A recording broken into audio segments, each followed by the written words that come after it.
बलराम और परशुराम के सामने आया विक्की शर्मा का असली चेहरा। उड़ गए बब्बर और शीतल के होश, क्योंकि यह दोनों बहुत अच्छे से जानते हैं कि अब परशुराम पुराने वाले रूप में वापस आ चुका है। इन लोगों ने जो उसे स्लो डोज दिया था, उसके दिल को तोड़ दिया था ताकि वो घायल हो जाए, लेकिन अब यह घायल शेर वापस से लौट आया है पूरे मैदान में। और परशुराम की वापसी को देखकर तो बब्बर तो अंडरग्राउंड ही हो गया है, साथ ही शीतल के भी पांव तले जमीन खिसक गई। तो आखिर ये पूरी कहानी क्या है और क्या बहुत ही जल्द विक्की शर्मा का अंत होने वाला है, ये सारी चीज हम जानेंगे आज के एपिसोड में। तो बिना किसी वक्त गवाए चलिए मिस्टर एंड मिसेस परशुराम के लेटेस्ट एपिसोड का रीकैप शुरू करते हैं। कहानी की शुरुआत होती है शालिनी से, जिसका डांस रुक गया होता है क्योंकि यहाँ पर एक जोरदार अनाउंसमेंट हो रही थी। ये अनाउंसमेंट करने वाला और कोई नहीं बल्कि विक्की शर्मा था। विक्की शर्मा अनाउंस कर रहा होता है कि आप सभी को ये डांस अच्छा लगा होगा, क्योंकि यह डांस किया है मेरी मंगेतर शालिनी ने, और आज मैं आप सभी के सामने अपने प्यार का इजहार करने वाला हूँ। उसके बाद वहाँ पर आ जाता है विक्की शर्मा, और विक्की शर्मा अपने पास से रिंग निकालकर शालिनी के सामने रख देता है और कहता है कि शालिनी आई लव यू। ये सारी चीजें देखकर परशुराम के तो पांव तले जमीन खिसक जाती है। वो इतना गुस्सा होता है, इतना गुस्सा होता है कि वो वहीं पर ही विक्की शर्मा का मर्डर तक कर देता, लेकिन वो अपने आप को संभालता है और वहां से चला जाता है। इस तरफ बब्बर सारी चीज को रिकॉर्ड कर रहा होता है कि किस तरीके से विक्की शर्मा रिंग को निकालकर शालिनी के हाथों में पहना रहा है। इस वक्त तक शालिनी कोई एक्शन नहीं लेती, लेकिन जैसे ही परशुराम चला जाता है शालिनी रिंग पहन लेती है, मतलब उसे जबरदस्ती रिंग पहना दिया जाता है। उसके बाद शालिनी को इतना गुस्सा आता है, इतना गुस्सा आता है कि वह विक्की शर्मा को एक नहीं बल्कि दो चांटे मारती है, वो भी भरी सभा के सामने। शालिनी चिल्लाते हुए कहती है कि विक्की शर्मा, मैंने तुम्हें पहले ही कहा था ना कि तुम मुझसे दूर रहना, बहुत हो गया, बहुत मैंने तुमसे इज्जत से बात कर ली, लेकिन अब तुम शालिनी का असली रूप देखोगे। मैंने तुमसे 1000 बार कहा है कि मैं तुमसे प्यार नहीं करती। मेरे दिल में केवल एक ही इंसान है और वो है मेरे शिव प्रसाद देशमुख, मेरे पति, जिनके साथ मैंने 7 जन्म निभाने का वादा किया है। भले ही वो आज हमारे बीच नहीं हो, लेकिन वो हमेशा ही मेरे दिल में रहेंगे। और वैसे भी मैं यहाँ पर नाचने आई थी, तुम्हारे लिए नहीं बल्कि पैसों के लिए। मुझे पैसे मिल रहे थे, मुझे मेरे बच्चों के लिए पैसों की आवश्यकता है, इसलिए मैं यहाँ पर डांस करने आई थी। लेकिन तुमने जो तमाशा क्रिएट किया है ना विक्की शर्मा, इसे मैं कभी भी नहीं भूलूंगी और ना ही मैं तुम्हें भूलने दूंगी विक्की शर्मा। इतना कहकर शालिनी वहां से वाइन की ग्लास को उठाती है और सीधे ढोल देती है विक्की शर्मा के चेहरे पर और कहती है कि यह बदतमीजी याद रखना, ताकि अगली बार मेरे तो क्या किसी और औरत के सामने भी तुम ये घिनौनी हरकत करने से पहले 1000 बार सोचो। इतना कहकर शालिनी वहां से चली जाती है। विक्की शर्मा मन ही मन में कहता है कि तुम मेरी होकर ही रहोगी शालिनी। पहले मैंने शुरू किया था मजबूरी में, शुरू में ये खेल था, लेकिन अब ये खेल नहीं है। मैं सही में तुमसे प्यार करने लगा हूँ। और विक्की शर्मा अगर एक बार किसी चीज को चाह लेना तो वो उसे पाकर ही रहता है। शालिनी देशमुख, तुम बहुत ही जल्द बनने वाली हो शालिनी शर्मा। इस तरफ हम देखते हैं शिव प्रसाद देशमुख को, जिसके आंखों में, जिसके दिमाग में सिर्फ एक ही पिक्चर चल रही होती है। वो पिक्चर है शालिनी देशमुख की और विक्की शर्मा की, कि किस तरीके से शालिनी देशमुख और विक्की शर्मा की प्रेम कहानी आज रंग लाई। आज विक्की शर्मा ने शालिनी को प्रपोज कर ही दिया, शालिनी के हाथ में रिंग पहनाई और शालिनी ने उसे कुछ भी नहीं कहा। अब परशुराम को ऐसा इसलिए लगता है क्योंकि परशुराम पहले ही वहां से निकल गया था। जब शालिनी ने विक्की शर्मा पे हमला किया, उसे 2 चांटे मारे, उससे पहले ही शिव प्रसाद देशमुख वहां से जा चुका था। और शिव प्रसाद देशमुख ने क्या देखा कि विक्की शर्मा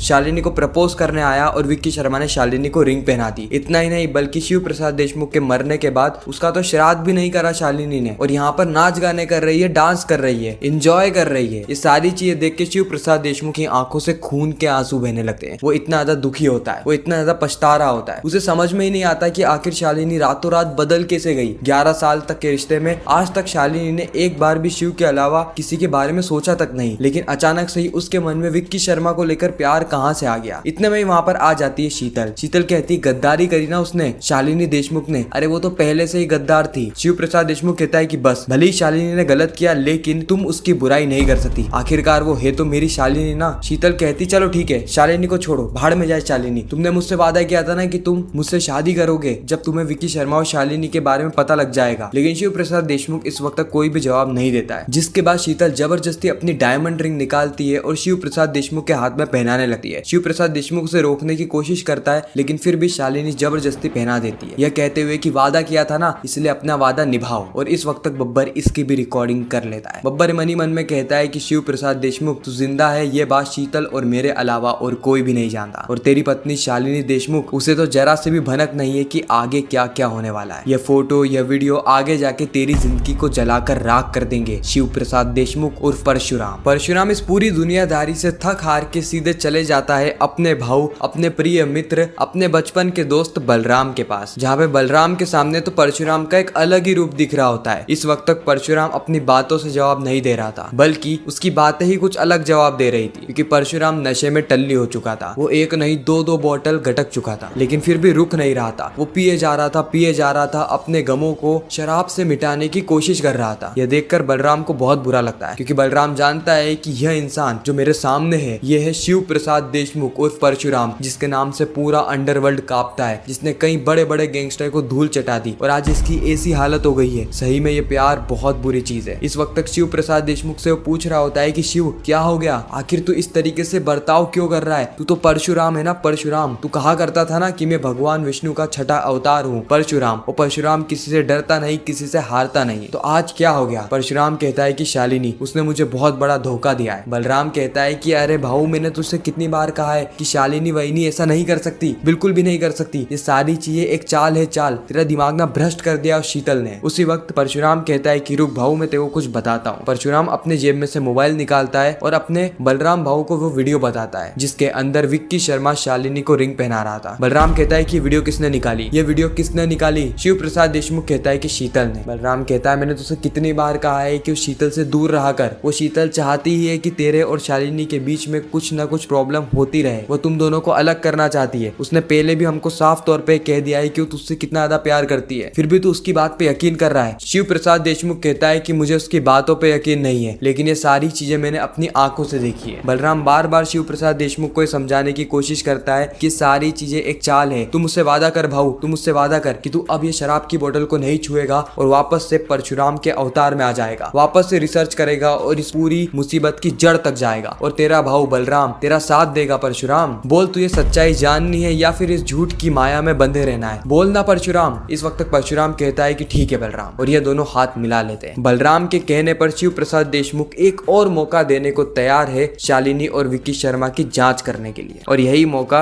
शिव प्रसाद देशमुख के लिए वरदान साबित होगा, जो कि हम आगे जानेंगे। खैर, इस तरफ हम देखते हैं ऑफिसर शशांक को, जिनके सामने एक और ऑफिसर आता है और ऑफिसर शशांक को बता रहा होता है कि आज के दिन हम उस मुजरिम को मेडिकल टेस्ट के लिए ले जा रहे हैं और इसके बाद उसे कोर्ट में ले जाएंगे। ऑफिसर शशांक कहते हैं कि उसे जरूर कोर्ट में ले जाना, लेकिन पूरी सिक्योरिटी के साथ, क्योंकि मुझे पूरा यकीन है कि इस मामले में कोई तो ऐसा व्यक्ति है जो कि यहाँ पर गड़बड़ करने की कोशिश करेगा। ये मामला बहुत ही ज्यादा पेचीदा होता चला जा रहा है। शालिनी के इस मर्डर केस में एक के बाद एक अनोखी चीजें हो रही है, इसीलिए सिक्योरिटी बढ़ा दो। एक क्या, अगर तुम्हें दो गाड़ी ले जानी पड़े ना, तब भी ले जाने के लिए तैयार रहना। तुम्हें ऊपर से परमिशन दिलवाने की गारंटी मेरी, लेकिन किसी भी कीमत पे यह व्यक्ति जिंदा कोर्ट में पहुंचना चाहिए, किसी भी कीमत पे, क्योंकि ये इकलौता इंसान बचा है जो कि शालिनी के खिलाफ गवाही देगा और शालिनी को जेल की सलाखों के पीछे डाल दिया जाएगा। शालिनी जेल में गई, वैसे ही मेरा प्रमोशन हो जाएगा। ऑफिसर शशांक ये सारी चीजें अपने प्रमोशन के लिए कर रहा होता है। इस तरफ हम देखते हैं कि शालिनी की आई, नम्रता और नंदिनी, ये तीनों ही पहुंच जाते हैं शालिनी के घर पे, शालिनी के छोटे से घर, जहाँ पर जाने के बाद शालिनी की आई तो शालिनी के ऊपर भड़क रही होती है। वो शालिनी को एक वीडियो बताती है जिसके अंदर विक्की शर्मा शालिनी को रिंग पहना रहा था। तो जी हाँ, शीतल ने यह वीडियो भी पहुंचा दी होती है शालिनी के परिवार वालों को। अब ये वीडियो देखने के बाद सभी लोगों के मन में एक ही सवाल था कि अभी तो शिव प्रसाद देशमुख की मौत हुई है और अभी के अभी ही इसको ये रिंग सेरेमनी करनी है, अभी के अभी इसको नाच गाना करना है। आखिर क्यों शालिनी, आखिर क्यों? क्या तूने सही में शिव प्रसाद देशमुख को मारा है? और अगर नहीं भी मारा तो ये व्यक्ति कौन है, ये विक्की शर्मा कौन है? हमें जवाब चाहिए शालिनी। लेकिन शालिनी इस वक्त चुपचाप एक पुतले की तरह खड़ी होती है। यह देखकर नम्रता कहती है कैसे जवाब देगी वहीनी, ये कैसे जवाब देगी? इसने सिर्फ इसका ही नहीं, इसके परिवार का ही नहीं, बल्कि हम सभी लोगों का मुंह काला कर दिया है। अब हमारे घर की बेटियों से कौन शादी करेगा जब उनको शालिनी की सच्चाई के बारे में पता लग चुका है? तो शालिनी, तूने बहुत बड़ी गड़बड़ कर दी और इसी के ही चलते हम सभी लोग तुझसे रिश्ता तोड़ने के लिए आए। शालिनी की आई शालिनी को जोरदार चाटा मारती है और शालिनी से पूछ रही होती है कि बोलना शालिनी, मैं तुझसे यहाँ पर कुछ पूछने के लिए आई हूँ। सभी लोग यहाँ पे घबरा जाते हैं, खासकर नंदिनी, और अचानक से ही शालिनी का फोन बजने लगता है। नम्रता चिल्लाते हुए कहती है कि उठा ले शालिनी, फोन को उठा ले, हो सकता है तेरे आशिक का फोन हो, वो तुझसे बात करना चाहता हो। नंदिनी कहती है कि काकी आप रहने दीजिए ना, वैसे ही शालिनी इतनी ज्यादा परेशान है, आप उसे और ज्यादा परेशान क्यों कर रही है? इतना कहकर हम देखते हैं कि नंदिनी खुद ही कॉल को उठा लेती है और सामने विक्की शर्मा नहीं बल्कि ऑफिसर शशांक होता है। ऑफिसर शशांक ये बता रहा होता है कि कल के दिन कोर्ट में एक मुजरिम को पेश कर दिया जाएगा, जिसके बाद शालिनी का पर्दाफाश हो जाएगा। कोई भी शालिनी को बचा नहीं पाएगा, कोई भी नहीं, यानी कोई भी नहीं। नंदिनी कहती है कि वो तो कोर्ट के अंदर ही देखा जाएगा कि इस एडवोकेट नंदिनी के सामने उसकी बहन को कौन जेल की सलाखों के पीछे भिजवाता है। खैर, इसी के साथ ही खूबसूरत एपिसोड यहीं पे समाप्त हो जाता है। आपको ये रिकैप कैसा लगा कमेंट सेक्शन में जरूर बताना। बाकी मैं मिलता हूँ आप सभी से किसी नेक्स्ट इंटरेस्टिंग वीडियो में। जब तक के लिए गुड बाय।